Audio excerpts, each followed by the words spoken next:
ስሜ ህሊና ላይ ይባላል። የመጣሁት ከጎንደር ነው። የመወዳደሪያ ሀሳቤ ደግሞ አቻም ፔስቲሳይድ ይባላል። የጸረ ተባይ ነው እና ከውድድሩ የምጠብቀው ደግሞ አሸናፊ ነኝ እንደምወጣ ነው።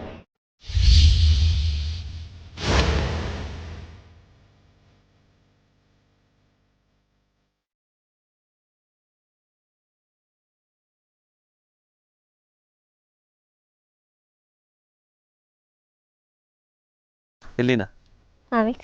አቻም እዚህ ጋር ይላል ህሊና ሆነብኝ። የእናቴ ስም ነው ባይዘይ ነው እንዴ? እሺ መጀመር ትችያለሽ። ሴፍ ፋርሚንግ ሄልዚ ፊውቸር በአመት ውስጥ በኢትዮጵያ ከ20 እስከ 40% የሚሆነውን ሰብል በተባይ ምክንያት ታጠፋለች፣ ይጠፋባታል። ለዚህ ደግሞ እኔ መፍትሄ ይዤ መጥቻለሁ። ስሜ ህሊና ላይ ይባላል። የአቻም ፔስቲሳይድ ፋውንደር ነኝ። ይሄ ፔስቲሳይድም የሚዘጋጀው ከኒም ቅጠል ነው። ሙሉ በሙሉ ኦርጋኒክ በሆነ ማቴሪያል ነው የሚዘጋጀው። በሀገራችን በጣም የፔስቲሳይድ እጥረት አለ ከሚባለው በላይ ተደራሽም አይደለም። ያሉትን ፔስቲሳይዶች ዋጋቸው አፎርዴብል ማድረግ አይችልም ገበሬው። ያሉትን ፔስቲሳይዶች ገበያ ላይ ያሉት ሙሉ በሙሉ በኬሚካል የተዘጋጁ ስለሆኑ እነዚህ ፔስቲሳይዶች ሄልዝሊ ሃርምፉል ናቸው። ሶይል፣ ዋተር፣ አጠቃላይ ቪሌጅ ኢንቫይሮንመንታል ኢምፓክት አላቸው። አብዛኛው ደግሞ የሚመጣው አብዛኛው ሲሆን ባደረኩት ጥናት መሰረት ኢትዮጵያ ላይ ሀገር በቀል ምርት የለም፣ ከውጭ ነው የሚገባው። ይህም ኢኮኖሚካል ኪሳራን ያስከትላል። ይሄ ከኒም ቅጠል የሚዘጋጀው ፔስቲሳይድ ግን 100% ኦርጋኒክ ማቴሪያል ነው እና የሚጨመሩበት ኢንግሪዲየንቶችም ሙሉ በሙሉ ኦርጋኒክ ናቸው። ምንም አይነት ኬሚካል የለም። በዚህም ሄልዝሊ ነው ሙሉ በሙሉ ምንም ለገበሬው ሙሉ ፕሮቴክቱ የጠበቀ ነው። ኬሚካል የሆኑት ግን ትንሽ ጠብ ያለ እንኳን አይቻለሁ። አፕላይ ሳደርግ ፊልድ ወጥቼ ጠብ ብሎባቸው ውንድ ፈጥሮ በጣም የማይድንበት ደረጃ ላይ ደርሶ አይቻለሁ። እና ይሄ ፔስቲሳይድ ግን ኦርጋኒክ ስለሆነ ሄልዝሊ ነው። ኢንቫይሮንመንታል ሶይልን ዋተር ሙሉ ምንም ኢምፓክት የለውም። በጣም ምቹና ተስማሚ ነው። ገበሬውም አፎርድ ማድረግ ይችላል። ይሄ የኒም ቅጠል ኮሌክት የምናደርገው ከገበሬው ነው፣ መልሰን የምንሸጠውም ለገበሬው ነው። በዚህም ለ8 ሰው ኦፖርቹኒቲ እንፈጥራለን። ጆብ ኦፖርቹኒቲ ይፈጠራል ማለት ነው። ሴፍ ፋርሚንግ ሄልዚ ፊውቸር። አመሰግናለሁ። አቻም የኒም ጸረ ተባይ አሪፍ ነው። ኒም ስለሆነ ማስተዋወቁ አይከፋም። በጣም ደስ ይላል። ጎንደሮች ዛሬ በጣም ወጥረውናል። የሚገርም ስራ ነው የሰራሽው።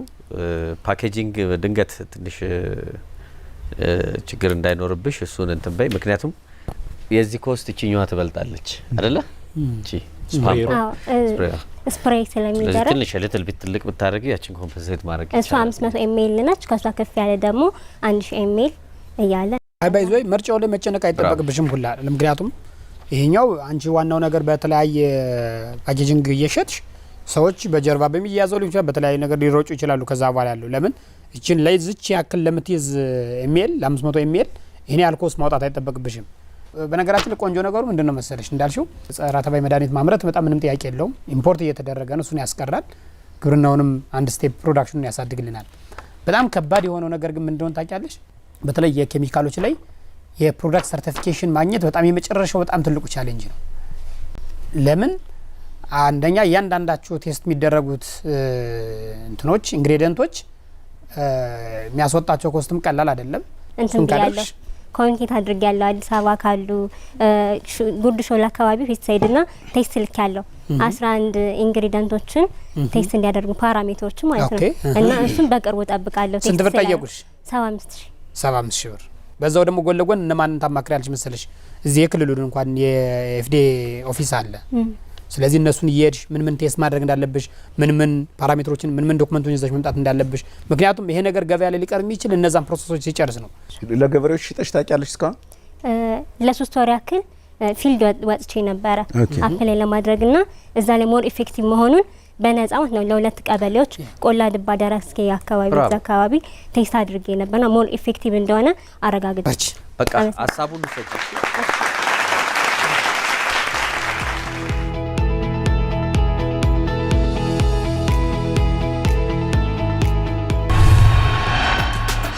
ውድድሩ በጣም ደስ ይላል።